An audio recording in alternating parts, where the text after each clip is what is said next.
I think what I've learned from doing that is that it's much more universal than we might think. We live in this world which is very polarized by social media, and this lot of people hate this lot of people, and these people are right and these people are wrong, and nobody will ever agree on anything.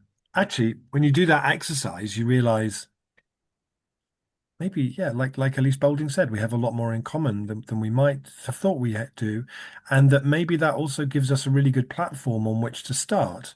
Maybe we start there and then we work backwards, figuring out how we might get there. How do you build a good society? Like there's very interesting work by Richard Wilkinson and Kate Pickett, who wrote a book called The Spirit Level a few years ago, which showed that all the things you want a society to do, to have lower teenage pregnancy, better education rates, better teeth, better mental health, a better sense of kind of civic cohesion and trust, all of those things improve the more equal a society becomes. And Kate just wrote a really good book, which I have, which is called The Good Society, which I really, really recommend. It's fantastic, which is about actually we could create a society where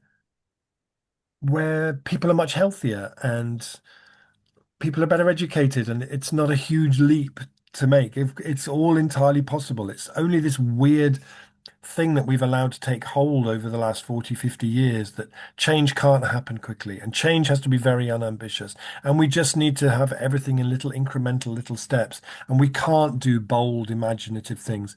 If the climate change is really a failure of the imagination on the most epic scale. And I would hate for humanity to be the species that goes extinct, leaving a headstone that just says, sorry, we couldn't think of anything else.